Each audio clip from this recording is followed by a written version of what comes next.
สำหรับ3คำถามนะครับที่ได้มีคำถามเข้ามาในเว็บแล้วก็ได้รับคะแนนสูงสุดนะครับเริ่มต้นจากเรื่องของโครงการไทยสามัคคีไทยเข้มแข็งนะครับก็จะมีทั้งเสียงที่อยากจะชมในเรื่องของการร้องเพลงชาติของทุกๆจังหวัดนะครับเพราะว่าก็ได้เรียนรู้ประวัติความเป็นมาวัฒนธรรมต่างๆของจังหวัดด้วย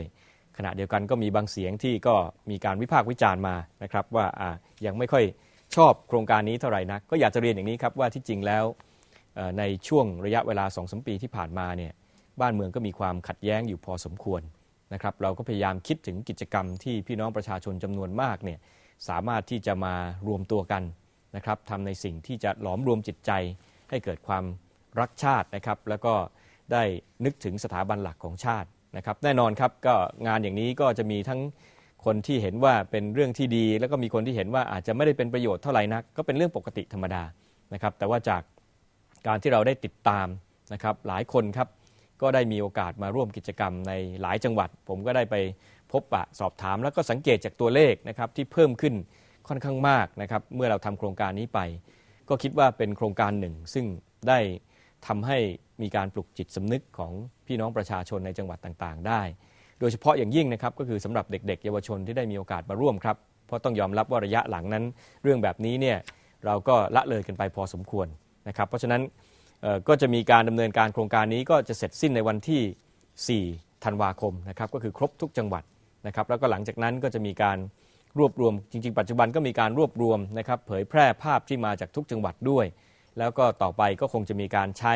ภาพนี้ในการเปิดเพลงชาติไปได้อีกระยะหนึ่งทีเดียวนะครับอันนั้นก็คือในส่วนของโครงการไทยสามัคคีไทยเข้มแข็งนะครับคำถามที่2ก็เป็นพูดถึงการได้เห็นภาพของการไปลงพื้นที่ภาคอีสานนะครับแล้วก็เห็นว่าอยากจะให้ผมได้ดำเนินการนะครับในเรื่องเหล่านี้อย่างต่อเนื่องก็เรียนนะครับว่าจริงๆแล้วการลงพื้นที่นั้นก็มีการวางแผนอยู่ตลอดเวลานะครับแล้วก็จะพยายามที่จะใช้เวลาที่พอมีเวลาว่างจากภารกิจงานทางด้านการประชุมและงานอื่นๆนะครับซึ่งส่วนใหญ่ก็จะเป็นในช่วงของวันเสาร์อาทิตย์เนี่ยครับก็จะเดินทางไปจังหวัดต่างๆนะครับความจริงก็ไปมาแล้วทุกภาคแหละครับนะครับก็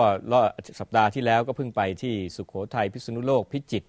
นะครับแล้วก็เพิ่งลงไปที่สงขลาด้วยนะครับแต่ว่าอย่างไรก็ตามที่เขียนมาก็อาจจะมีความห่วงใยนะครับว่าในบางพื้นที่เนี่ยก็ยังมีปัญหาคนออกมาชุมนุมต่อต้านก็อยากจะเรียนนะครับว่าจริงๆแล้วเนี่ยคนส่วนใหญ่เนี่ยไม่ได้มีปัญหาหรอกครับแต่ว่าคนกลุ่มหนึ่งซึ่งไม่ชอบหรือไม่เห็นด้วยกับรัฐบาลก็อยากจะแสดงออกซึ่งโดยปกติแล้วเนี่ยถ้าไม่มีเรื่องของความรุนแรงนะครับก็ไม่มีปัญหาอะไรนะครับถือเป็นการแสดงออกตามวิถีทางประชาธิปไตยบังเอิญว่ากิจกรรมที่เป็นปัญหาในช่วงที่ผ่านมาก็คือที่เชียงใหม่นะครับเนื่องจากว่างานนั้นเนี่ยไม่ใช่งานที่ทางรัฐบาลเป็นผู้จัดนะครับภาคเอกชนเขาวางแผนจัดไว้ล่วงหน้าเป็นเวลา2 ปีแล้วนะครับทีนี้ในรายละเอียดของสถานที่รูปแบบงานต่างๆแล้วก็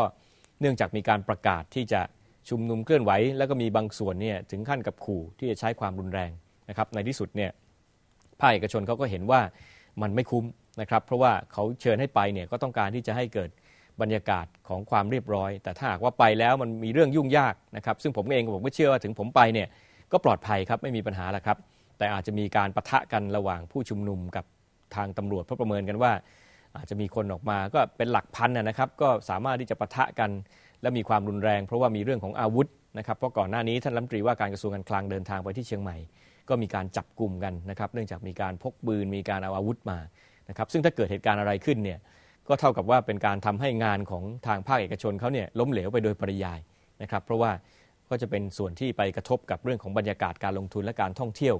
โดยเฉพาะบรรยากาศของเชียงใหม่เองนะครับอย่างไรก็ตามครับผมก็ตั้งใจว่าจะไปเยี่ยมพี่น้องชาวเชียงใหม่นะครับใน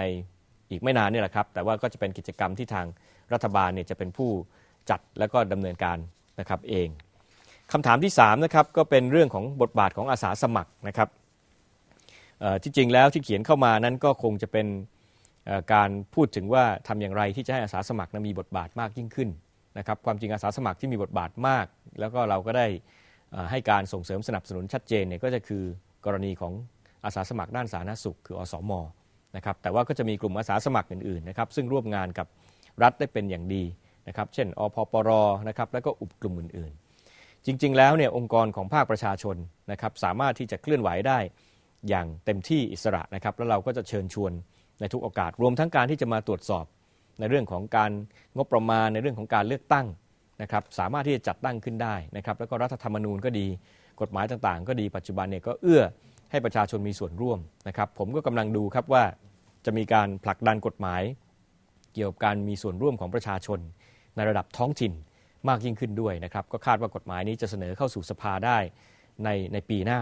นะครับก็จะเป็นการส่งเสริมในส่วนนี้ด้วยขณะเดียวกันในการทำงานของผมในทุกเรื่องนะครับก็จะเน้นย้ำกับหน่วยงานของราชการและคณะกรรมการต่างๆครับว่าภาครัฐต้องเปิดใจกว้างนะครับเปิดโอกาสให้ภาคประชาชนหรือภาคเอกชนนั้นเข้ามามีส่วนร่วมให้มากเพราะฉะนั้นตรงนี้ก็จะเป็นแนวคิดที่สอดคล้องกันนะครับแต่ว่าการที่จะให้ภาครัฐเนี่ยเข้าไปเกี่ยวข้องกับทางอาสาสมัครมากๆโดยเฉพาะถ้าหากว่าต้องมาพึ่งพิงงบประมาณของรัฐบาลเนี่ยก็จะมีความเสี่ยงครับว่าในที่สุดแล้วเนี่ยจะสูญเสียความเป็นอิสระไปเพราะฉะนั้นรัฐบาลก็จะดูแลความพอดีในส่วนนี้นะครับว่าแค่ไหนนะครับเป็นการสนับสนุนที่ไม่สูญเสียความเป็นอิสระแต่เป็นการส่งเสริมให้มีการมีส่วนร่วมอย่างแท้จริงทั้งหมดก็คือ3คำถามสำหรับเว็บในสัปดาห์นี้ครับ